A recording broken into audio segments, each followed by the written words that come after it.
এই সরকার ক্ষমতা গ্রহণের পূর্বের 6 মাসে খুন হয়েছে 1780 জন, যেটা এই সরকারের 6 মাসে খুন হয়েছে 1789 জন।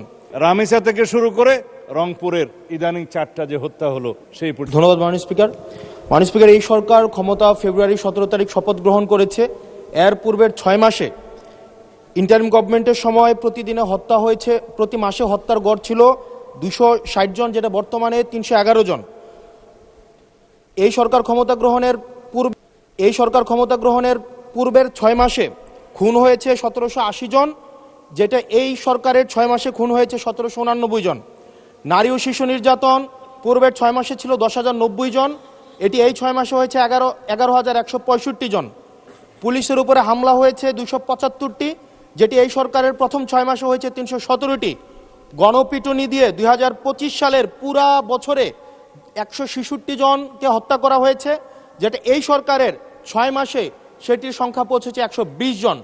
ব্রাহ্মণবাড়িয়াতে কনসার্ট বন্ধ করে দেওয়া হয়েছে, নৌকাবাইচ বন্ধ করে দেওয়া হয়েছে।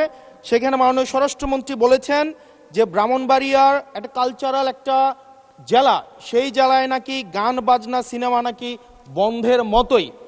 আজকে আপনার মাধ্যমে মাননীয় স্বরাষ্ট্রমন্ত্রীর কাছে প্রশ্ন, এই 6 মাসে মাননীয় স্বরাষ্ট্রমন্ত্রী কি law and order situation restore করতে পেরেছে কিনা এবং আইনের শাসন সেটি প্রতিষ্ঠিত করতে উনি পর্যাপ্ত ভূমিকা রাখতে পেরেছে কিনা, নাকি উনি ব্যর্থতায় পর্যবেসিত হয়েছে? মাননীয় স্পিকার। মাননীয় স্বরাষ্ট্রমন্ত্রী।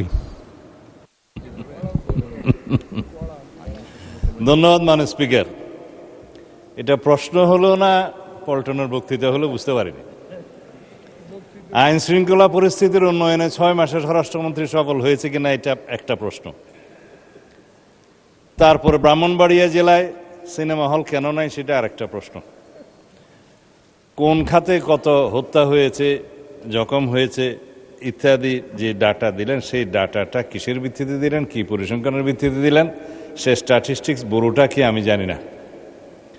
মাননীয় স্পিকার, আইন শৃঙ্খলা পরিস্থিতির উন্নতি হয়েছে কি হয় নাই সেটা তো দৃশ্যমান।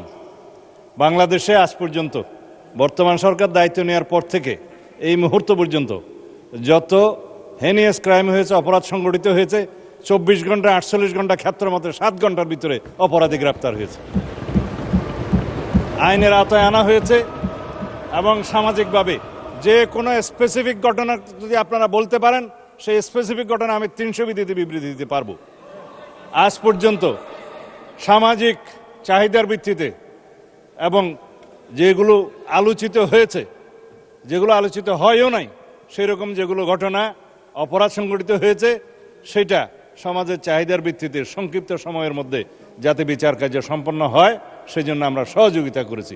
বিচার করার তো জুডিশিয়ারির কাজ। এইভাবে রামেসা থেকে শুরু করে রংপুরের ইদানিং 4টা যে হত্যা হলো সেই পর্যন্ত সমস্ত কিছু দ্রুততম সময়ের মধ্যে এই পুলিশ বাহিনী, আইন শৃঙ্খলা রক্ষাকারী বাহিনী গ্রেফতার করতে সক্ষম হয়েছে এবং আইনের আওতায় নিয়ে এসছে। এখানে কোথায় কি ব্যর্থতা আছে বলতে হবে মাননীয় স্পিকার। স্পেসিফিক্যালি ঢালাওভাবে স্বরাষ্ট্রমন্ত্রী ব্যর্থ হয়েছে বা আইন শৃঙ্খলা রক্ষাকারী বাহিনী ব্যর্থ হয়েছে বা এই সরকার আইন শৃঙ্খলা পরিস্থিতি উন্নতি হয় নাই, এগুলো পল্টনে বক্তব্য চলে। এটা সংসদে তথ্যভিত্তিক কথা বলতে হবে। যদি কোনো স্পেসিফিক ঘটনার কথা আপনারা বলেন, সেই ঘটনার প্রেক্ষিতে আমরা 300 বিধিতে বক্তব্য দিতে পারবো মাননীয় স্পিকার। কিন্তু যদি কাগজ নিয়ে বলা হয় এতটা হত্যা হয়েছে, এতটা খুন হয়েছে, সেটা তো কিসের স্টেটমেন্ট আমরা জানি না।